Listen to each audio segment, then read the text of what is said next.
এইটো এক্সিডেণ্ট ট্ৰাকৰ মাজত ডাম্পাৰত এইখন বেলেনো সোমাইছে আগত এখন বাইকো আছে তলত ৰাতিপুৱা গাড়ীত মাৰিছে এখন বাইক এলা মেডিকেলত আছে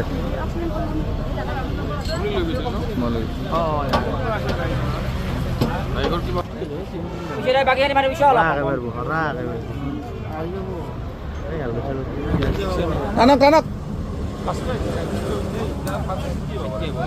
একো নহয় টানক টানক